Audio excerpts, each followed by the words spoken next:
Boa noite, pessoal online. Marquinhos, presencial. Marquinhos, presencial. Bianca, presencial. Isabel, Léo, Tabata, Elane. De Itaguaí, Deus te abençoe, Elane. Firme e forte. Rejane, oi, Rejane. Você não está aqui. Almir, Maria Melate, Tereza. Sempre fiéis. Deus está testando o seu coração. Ana Paula, Luana, Vitória, Eduardo, de Belo Horizonte, o que de Minas, maravilhoso. Regina Cássia, boa noite a todos vocês. Quem tem irmãos aqui? Tem irmãos? Imagine você, gostaria de trazer para uma reflexão a vida de José, uma pequena parte. De manhã eu falei de uma primeira parte e agora eu vou falar na segunda parte, lições aprendidas. José 2. Letra A. Para Luluzinha. Vamos abrir a Bíblia em Gênesis. Lá em Gênesis. Marlene, quem não tem Bíblia pode pedir também, tá? Porque às vezes você fica sem Bíblia. A gente está fazendo a campanha das 1000 Bíblias. Daqui a pouco vai chegar a 2000, em nome de Jesus. Vamos ter a Bíblia daqui a pouquinho para vocês. Gênesis 37.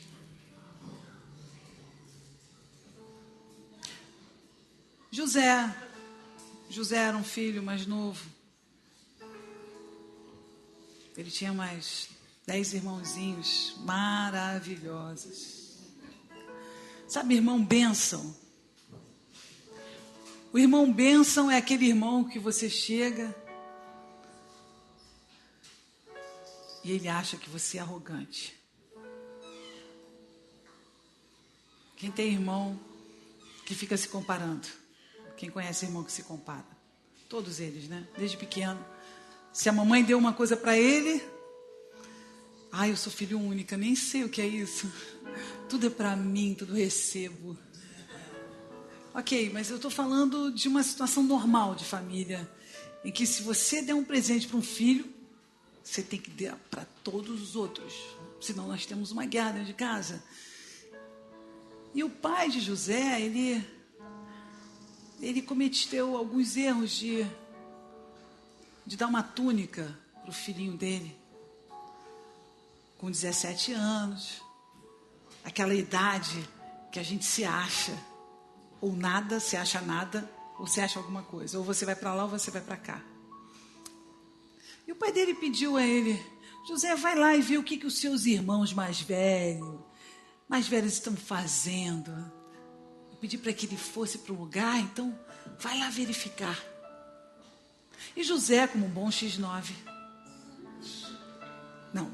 o José, mais novo, adora falar do irmão mais velho, o que ele está fazendo de errado. Foi lá e foi procurar o irmão, todos os irmãos, num determinado lugar. Chegando lá, eles não estavam. Aí ele deve ter pensado assim: eu sabia. Estão fazendo besteira, vou contar para o papai. E procurou os irmãos e não achou. Vamos para o 37. Vamos ver o que ele achou. 37:15. E José achou um varão, porque andava errado pelo campo. Perguntou-lhe o varão, dizendo: que procuras? E ele lhe disse, no 16: procuro meus irmãos. Dize-me, peço-te, onde eles apacentam. José estava procurando os irmãos dele. E uma pessoa desconhecida, sabe aquela cara de perdido? Quem já viu aquela cara de perdido? Você fica andando com o carro quase batendo, perdido. A pessoa viu, esse varão viu, estava perdido. Aí perguntou assim: o que você está procurando? Aí ele falou: irmãos, meus irmãos. E o varão, esse desconhecido, Disse: os seus irmãos foi lá para longe. Sabe, então eu vou continuar procurando os meus irmãos.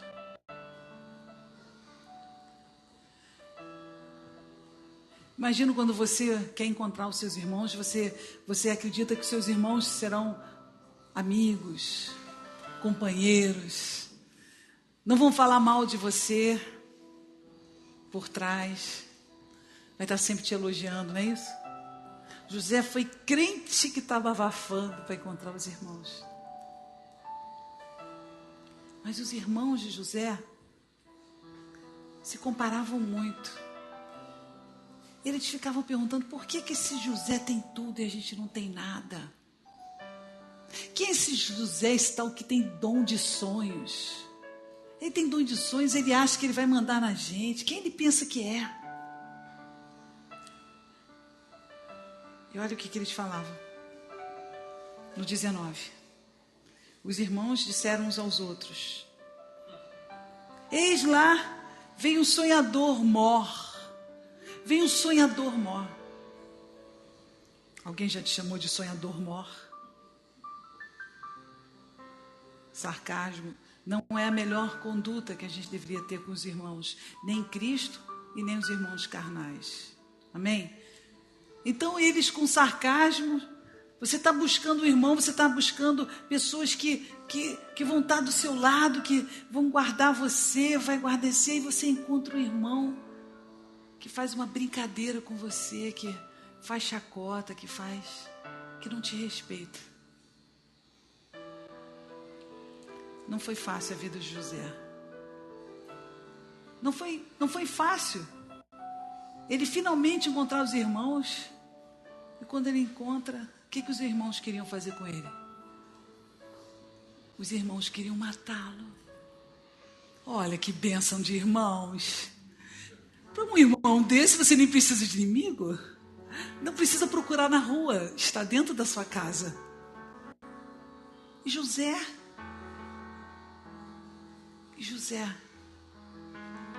o que fez o José? Ele olhou diante dele irmãos que queriam persegui-lo. Era 10 contra 1. 10.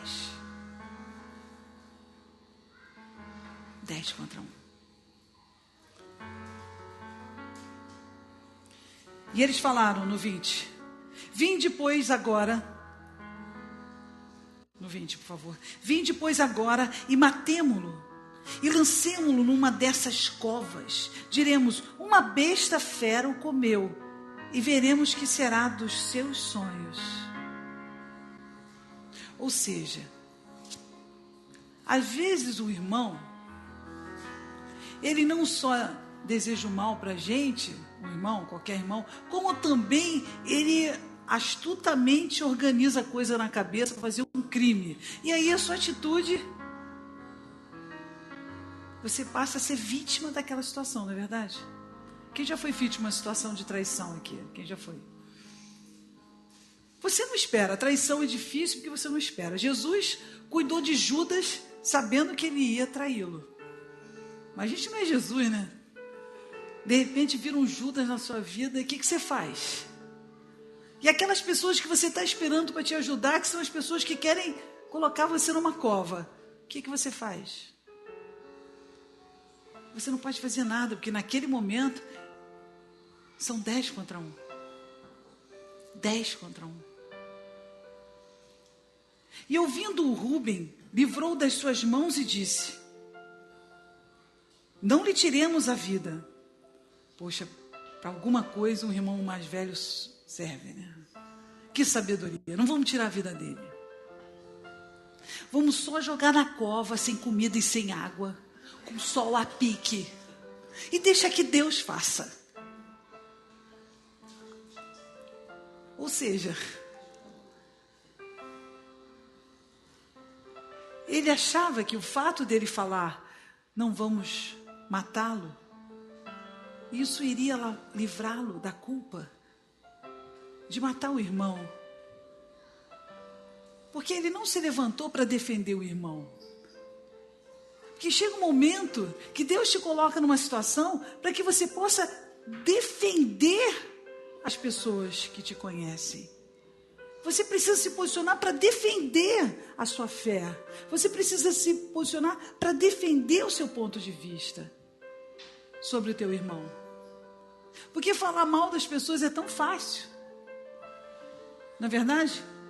Pergunta a pessoa que está do seu lado, falar mal é fácil ou não é? É fácil? Vamos para o 22. Também lhe disse Rúben: não derrameis sangue, lançai-o nesta cova que está no deserto, e não lanceis mãos nele, para livrá-lo das suas mãos e para torná-lo a seu pai. E aconteceu que, chegando José a seus irmãos, tiraram José a sua túnica, a tal túnica, a túnica de várias cores que trazia. No 24, e tomaram-no e lançaram-no na cova, porém a cova estava vazia, não havia água nela. Ok, eu não quero matar o meu irmão. Rúben foi lá, lavou a mãozinha dele, tá tudo bem, não faça isso, coitadinho do garoto. Joga pelo menos numa cova, sem água, sem comida e no sol. Você está condenando uma pessoa à destruição quando você pode evitar alguma coisa acontecer com ela e você não evita.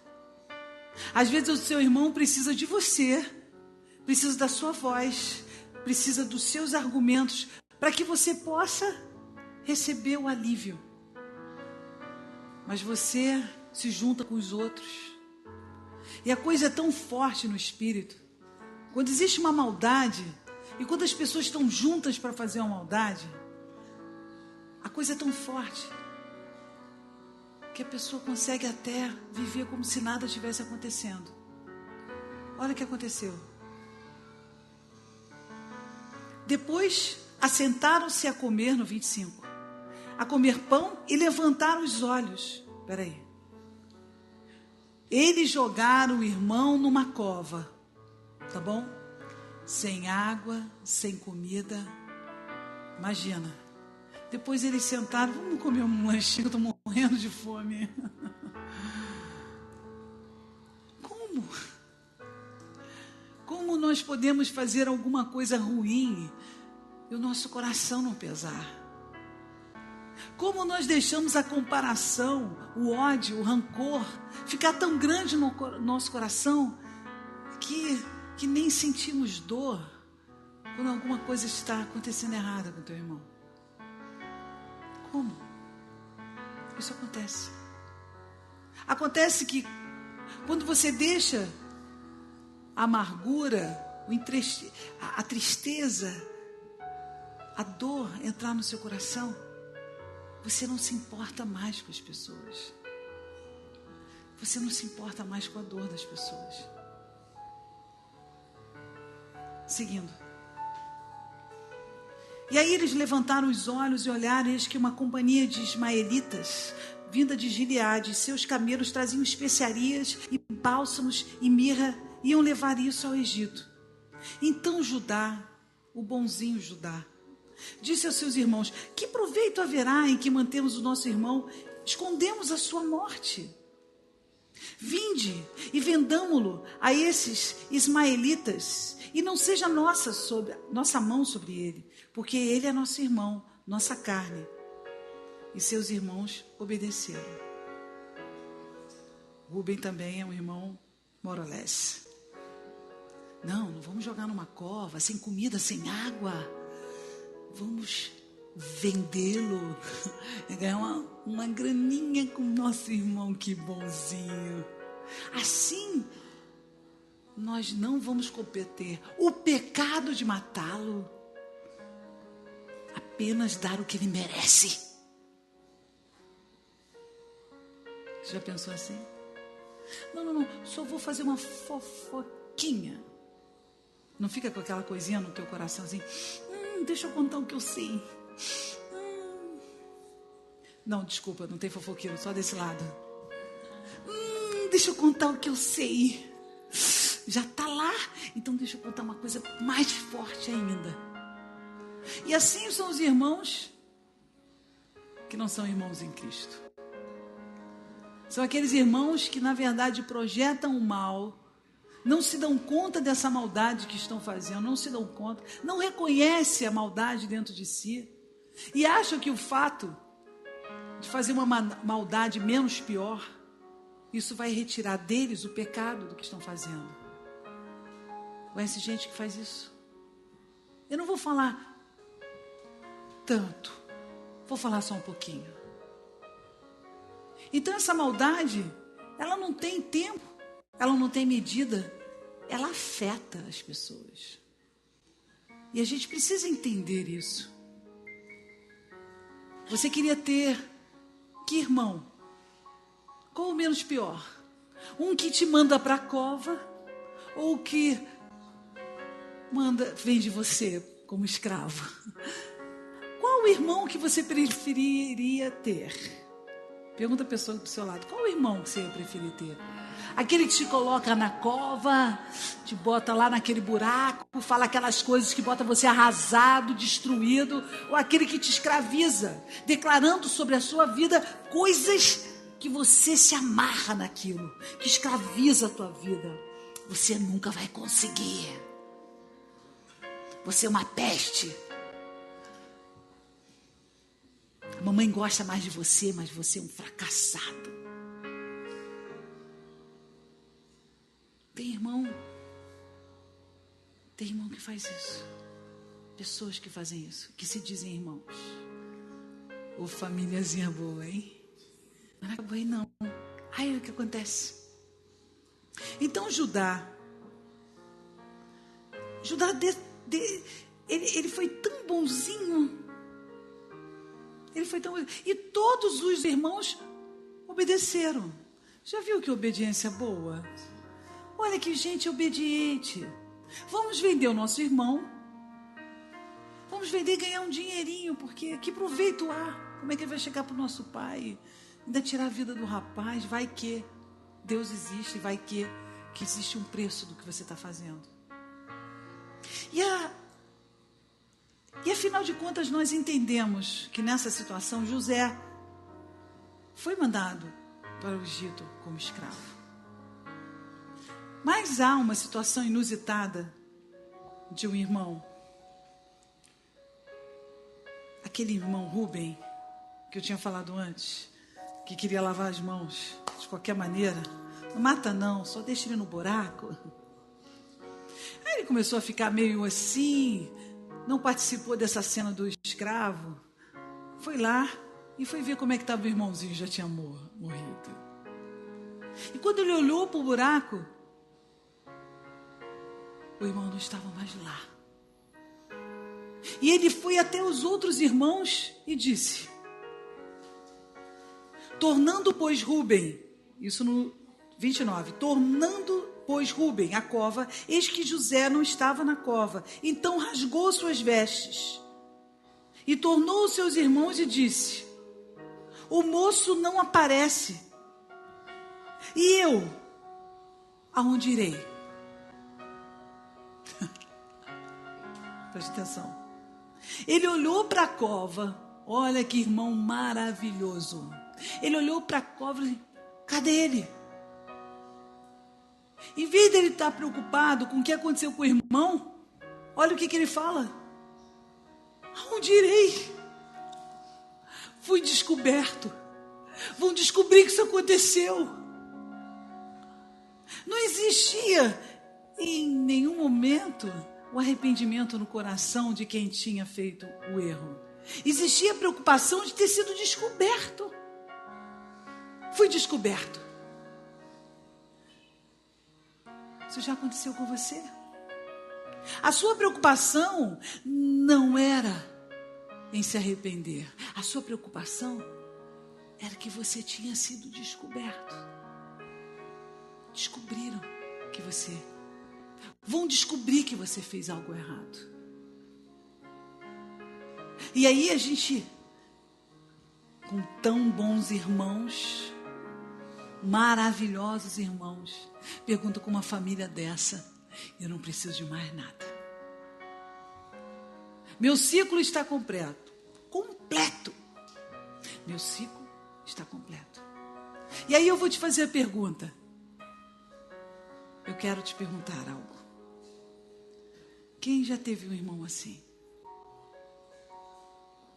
Quando você foi até ele esperando que ele te ajudasse, ele te jogou numa cova. Quando ele ficou preocupado com o que iam pensar de você, ele te vendeu como escravo, escravizou, falou mal de você, declarou profecias, falou coisas horríveis a respeito da sua vida. E no final das contas, o irmão mais velho, aquele que deveria estar cuidando da sua vida, aquele irmão mais velho em Cristo, que deveria estar cuidando, orando pelos mais novos, é aquele que destrói completamente a fé, ou até mesmo desencoraja, achando que com isso ele está livre. Você, quem é você? Você faz parte de alguma família em que você às vezes processa situações de uma maneira ruim? Será que dentro da sua família, espiritual ou carnal, não importa, você é aquele que se levanta para não deixar ninguém ir para a cova? Pergunta a pessoa que está do seu lado. Marlene.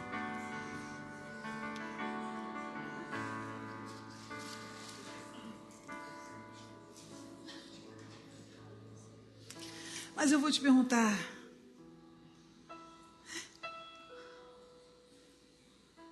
por que então José merecia isso? Ok, José era orgulhoso, 17 anos, se achava o profeta. Mas será que só isso faria com que ele passasse por isso? Será que existia alguma coisa a mais para essas coisas estarem acontecendo com ele? Vamos abrir a Bíblia em Gênesis 41, pertinho. Gênesis 41.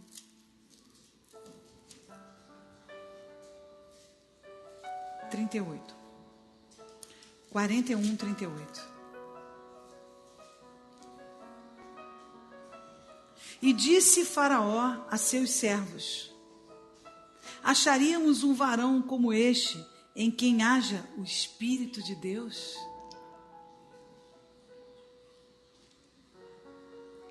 Às vezes a gente cai numa cova.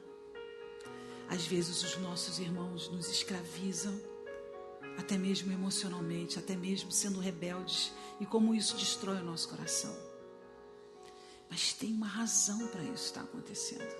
Deus está trazendo a você a oportunidade de não ser vencido, por isso. E quando você estiver vivendo situações de perseguição, quando você não entender, não conseguir entender por que essas pessoas estão fazendo isso, por que tanta maldade no coração, por que aquela pessoa, que é a última pessoa que você poderia esperar que fizesse isso, é exatamente aquela que faz. Por que isso está acontecendo comigo? Porque quando o Senhor traz na sua vida uma unção muito grande, existem caminhos que você precisa percorrer para você aprender. Sabia? A gente precisa aprender. A gente precisa aprender a sofrer o mal e querer o bem.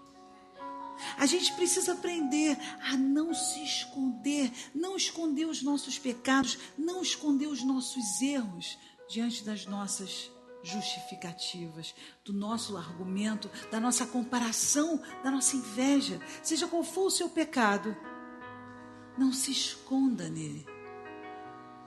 A gente precisa aprender que se o Espírito de Deus está sobre você, Deus está no caminho, apesar das pessoas te fazerem mal.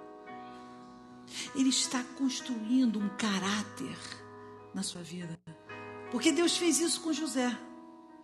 quanto mais ele era perseguido, mais ele era treinado em ter um caráter firme, em ser fiel na presença do Senhor. E José foi traído. José foi vilipendiado. José foi injustiçado. Isso fez ele ficar sábio. A única coisa que José não abria mão era do relacionamento que ele tinha com Deus. Amém? Então nós precisamos aprender, através da vida de José, a não criar expectativa dos irmãos. Ei, as pessoas vão falhar com você. Sinto muito. Queríamos que não falhasse. Queríamos que todos nós fôssemos sem defeitos. Queríamos que todos os homens e mulheres falassem a verdade. Queríamos que todos fossem transparentes a ponto de serem honestos consigo mesmo e com os outros. Mas não é o que acontece. I'm sorry. Não é o que acontece. Nós precisamos encarar as nossas fraquezas, as fraquezas dos irmãos, ou até mesmo que se dizem irmãos, ou que são irmãos mesmo. Você vai encontrar irmãos em Cristo que são fracos, que vão estar sendo o exemplo oposto daquilo que Cristo pregou. Mas nem por isso você tem que abandonar o seu Senhor. Nem por isso você tem que abandonar a sua missão. Nem por isso você tem que virar e abandonar tudo aquilo que Deus te deu como caminho. Amém? E claro, dói, não? Você imagina José sabendo que o irmão mais velho, aquele referencial, não, esse vai cuidar de mim. É o que se preocupa com ele. Rubens se preocupava com ele mesmo. A preocupação dele não era com José, a preocupação dele era o que queria falar com o pai dele. A consequência do erro dele. O que meu pai vai pensar quando eu chegar lá e disser que o meu irmão ficou no meio do caminho. Então, essa é a natureza humana, que muitas vezes, por não estar totalmente imersa no Espírito do Senhor, acaba sendo. E você precisa entender isso. E dentro desse processo, Deus vai transformar essa situação numa situação de maturidade e crescimento. Pergunta a pessoa que está do seu lado: você está me entendendo?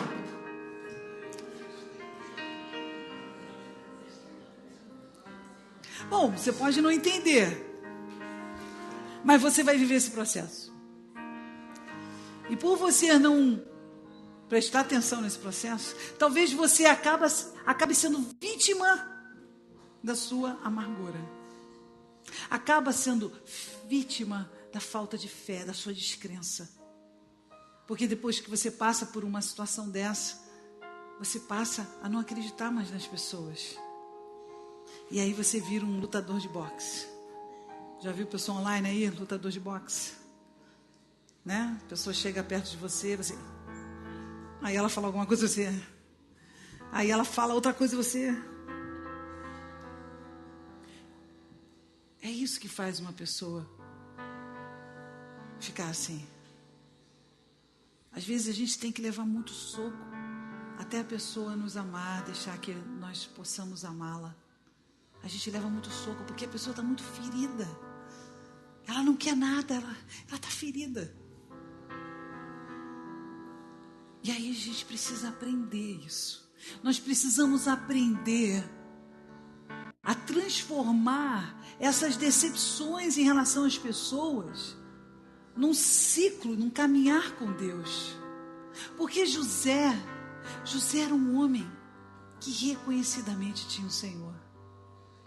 Não porque ele fazia milagres, mas porque ele esperava no Senhor.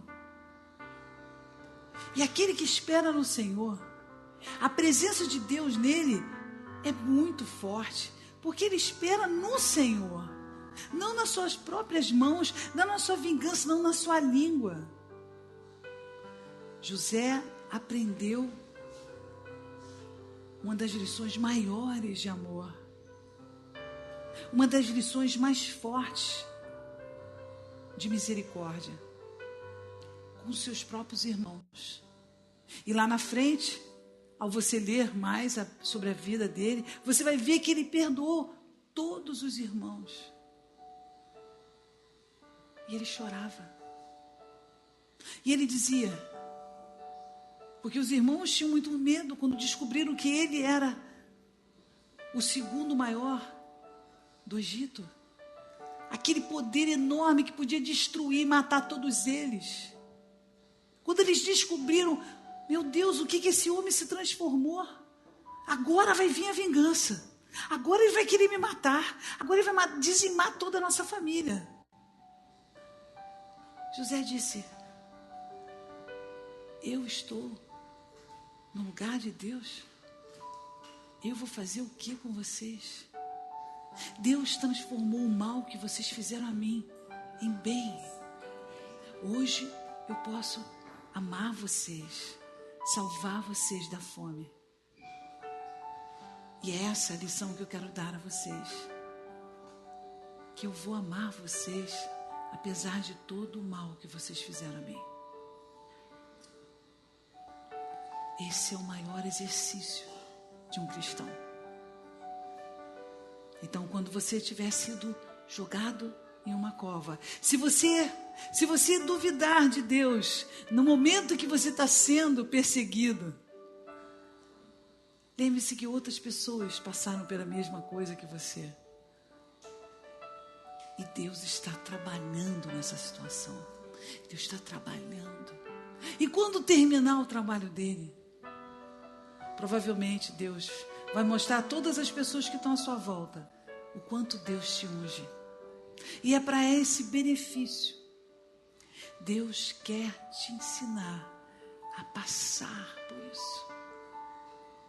Não é ficar parado nos processos, é passar por isso. Mas às vezes você não aguenta aquilo ali, para a sua vida. Aquilo ali fica deixando você completamente estagnado. Não, daqui eu não passo. Como é que uma pessoa pode fazer um negócio desse? Quem já viveu isso? Você não consegue nem pensar em outra coisa, só pensa naquilo, só pensa naquilo, só pensa naquilo que a pessoa fez com você. Deus quer que você passe por isso. Passa. E ao passar você vai aprender. E aprendendo você vai amar. E amando você vai perdoar. Talvez você não consiga entender todas as coisas que aconteçam com você, todas as perseguições, algumas para você melhorar como pessoa, outras para você ter convicção, outras porque você precisa crescer. Você precisa crescer. E em crescendo, essas situações vão vir e você vai aprender a passar. E vai chegar a hora que Deus vai requerer de você o perdão. Vai requerer de você um lugar em que você poderia fazer uma grande justiça com a pessoa. E você não vai fazer igual Rubem, bota só na covazinha. Você vai perdoar. O amor de Deus vai ser tão grande no seu coração que ele vai te constranger. E vai te constranger de uma tal maneira que você não vai conseguir deixar de amar aquela pessoa, apesar dela te ter feito muito mal a você. Porque é isso que o amor de Deus faz na nossa vida. O amor de Deus nos coloca numa situação em que a gente ama o inimaginável. Aquela pessoa mais difícil. Aquela situação que a pessoa fez tanto mal a você. Esse é o amor de Deus que entra, que invade, que passa, que aprende a passar. Então aquelas coisas não têm tanto poder sobre a sua vida porque você não dá poder a elas. O poder precisa você dar de Deus trabalhar na sua vida. não do rancor, não da dor. Ela não pode ser maior. Amém? Entendemos isso? Então todos nós vamos sair daqui. Pode me mandar para o buraco. Pode me levar como escravo. Fale mal de mim, mas fale de mim. Todos nós vamos sair daqui querendo ter mais 10 irmãos como José. Conta nos dedos quantos irmãos você tem. Irmãos em Cristo, ok? Se algum te fizer mal, você vai lembrar disso. E aí, em vez de você querer se vingar, ela me paga, o que você vai fazer? Nada. Eu sou uma pessoa neutra. Entende? Tem os nêutrons. Não tem isso na célula? Prótons, nêutrons e elétrons. Os elétrons estão sempre em volta de. Os nêutrons, nada. Amém? Tem as mitocôndrias também, não tem as mitocôndrias? Elas também servem para digerir, para fazer digestão da célula, não é isso? Aí você só fica digerindo ali naquela coisa o tempo todo. É isso que você tem que fazer? Não, igreja. O que nós temos que fazer, igreja? Precisamos o quê? Mas perdoar é fácil? Então, se não te fazem mal, como é que você vai perdoar? Então você tem que orar para ser perseguido? Não, já tá bom, né? Eu já tenho irmãozinho demais. Gente boa. Então, se você está precisando de irmãos como Rubens, eu posso apresentá-los. Tem muitos irmãos como eles. Mas, na verdade, o que acontece? É que na sua vida você se envolve com irmãos que Deus decide que você os tenha. Mas à medida que você cresça no Espírito, você vai escolhendo com quem você vai conviver. Você não pode impedir que pessoas sejam desonestas, pessoas não tenham caráter, pessoas magoem você. Mas você pode decidir quem vai entrar na sua casa. Você pode decidir com quem você vai ao cinema. Você pode decidir com quem você vai gastar seu tempo. Você pode decidir isso. Amém? Então, quando você estiver passando por uma perseguição light, bem diet, não engorda nada. Quando você estiver muito chateada com aquele cara do trabalho, o cara chato. Você lembra do que eu falei? Vai passar. Aprende com esse ciclo. Vai passar. E aí, quando passar, não só você aprendeu a amar mais, como você não colocou aquela pessoa em cova nenhuma. Ainda que ela tenha te colocado numa cova, você não a colocou numa cova. E mais do que isso, você entregou a vida daquela pessoa na mão do... O Senhor diz, minha é a vingança. É o Senhor que tem que cuidar daquela pessoa, não é você. E se você puder com as suas mãos pegar aquele homem e matá-lo, não faça. E não sabe o que ele está fazendo, enrolando ele. Então, ele não sabe o que ele está fazendo. Se a pessoa não sabe, ela não tem a dimensão espiritual da maldade dela. Amém? Aprendemos isso então? Então a vida do José, que você pode ler em Gênesis, do capítulo 30 ao 50, ela é rica, profunda, para nos ensinar a aprender a perdoar, independente do ciclo que você esteja vivendo, independente da maldade que aquela pessoa esteja fazendo com você. Amém? Seja abençoado com a comunhão do Senhor. Que o Senhor possa levar a paz à sua família. Que o Senhor possa trazer você a ser e fazer você ser um exemplo na sua família de um bom cristão, daquele que ama os seus irmãos, daquele que guarda os seus irmãos. Senhor Jesus, eu quero declarar que cada pessoa aqui, Senhor, possa encontrar, Jesus, um motivo a mais de amar a sua família natural, a sua família carnal. Senhor, ensine-o a cuidar bem desse lugar tão precioso que é a nossa família. Ensina a respeitar e a honrar os seus pais. Ensina-os, Senhor, a aprender a ouvir, a pedir perdão, a ter unidade, a ter comunhão, Senhor. Senhor, que nós possamos amar os nossos irmãos, ainda que eles pareçam fazer coisas erradas conosco, Senhor. Senhor Jesus, ensina-nos, Senhor, a amar, Senhor. Em nome de Jesus. Amém.